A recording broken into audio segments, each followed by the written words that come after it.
Well, everyone, it's about every year that I find one old milk crate somewhere in the garbage. And 2025, I found this, a red one. I've seen purple ones, I've seen green ones.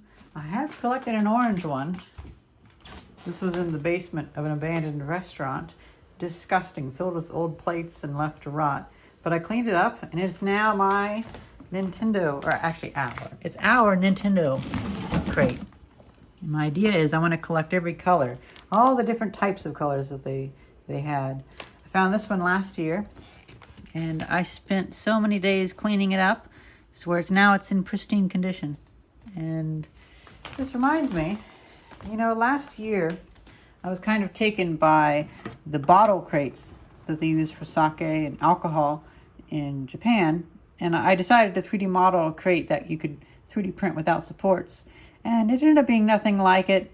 It was 2 days that I just spent some spare time on, and it didn't really work out too well. But I finally printed it a few months ago, and you know what? It does hold 6 bottles of cola, so it does look kind of neat. But it holds hard drives really well. So this is one of those things where I feel guilty for printing it, because this is one of those useless little things, but it does have a use. Should I have printed it? No, I should have not printed it. But it's cool to have it printed. And I don't think I'll be really printing any others with this. Now, I don't recommend printing this with something like an Ender 3 or something. I recommend an enclosed printer. I use my FlashForge Creator Pro, and they actually sent me some filament, so that's also why I threw that towards it. I'll be putting the 3D model on printables, so you guys can have at it if you want, but it's a bit of a big print. But I just thought that was so cute. And to be honest, it is a little bit nice to have a tiny container just for hard drives. Now, as for these milk crates, here lately I've been too busy with work. I've actually been fixing the roof on the repair shop, well, the new shop, but I'm just so exhausted. I did find bits of a 1924 license plate that was used as patch material. It's the left side and the right side. It looks like they cut it into 3 pieces, and I'm hoping I can find the middle. Like maybe that was somewhere else and I can put it back together. But it's a Pennsylvania 1925 plate, and I was really, really surprised to find that underneath the old roofing from the 1940s. Now with this, I've actually been going through and using acetone to clean off all these spots. I am hoping to make a video about milk crates someday in the future, because I want to do maybe a book or a video series about packaging material. And, this is actually clean enough. I could bring it out of the foyer. I feel like the milk crate, not so much the kinds that you can buy at the hardware store. They're very low quality and they break. And even some of the newer milk crates are just garbage. But especially these. These are like a transcendent packaging material, because, milk crates, they become furniture. They're so useful. I know the dairy companies hate you taking them. But they've created something that is far more useful than they ever anticipated. And these last for half a decade. Now they don't, but these ones did. Whenever I came out to Philadelphia, we'd never had the double wide ones out in Illinois. They just aren't a thing.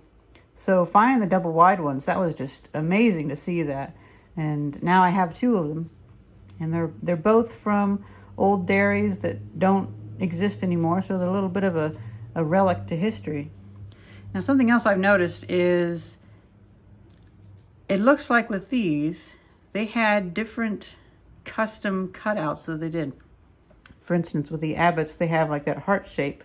And I have seen that with 2 other brands, but I've seen a 3rd brand that has kind of a similar thing, but it's deep, deep purple, and it's almost like ovals, if I remember right, but not quite like pill-shaped ovals. So it looks like they had slight differences that they did to differentiate the brands. But overall, they had this very thick sided plastic in the early 1970s. I have a few metal milk crates from the 1940s and 50s, but the problem with those is they rust up and they're not quite as interesting, honestly. These ones, though, they clean up really well. Well, that's pretty much it. I don't really have enough time to do a whole video, but I just thought I'd talk about that. Now what I'm going to do is every day when I come home and I wipe off my phones, because I have my work phone and my camera phone. I'll wipe off the phones, and then I use that wipe and I'll clean up a few holes. And that's how I did the green one. I scrubbed it down. I've already scrubbed this one.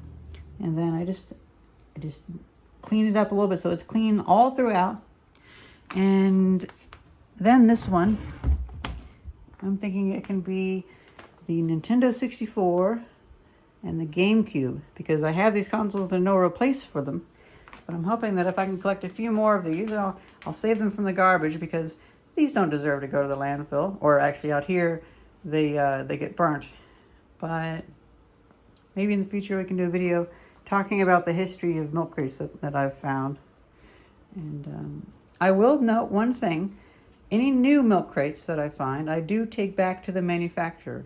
So anybody that's judgmental, well, I keep the ones from places that, if the milk crate is particularly old, like over half a century, or if the place is no longer around. It's a witness to the past.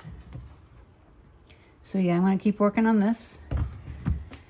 This was a little successfully failed project. I'm glad I printed it because it actually works out really well as a little hard drive crate. Well, that's pretty much it. I'm probably not going to have too much time to do videos, but I'm going to keep working on the roof, get it buttoned up, and yeah, that's pretty much it. I'm so excited that I found a red one. Hope you guys enjoyed this video, and thank you very much for watching. See ya.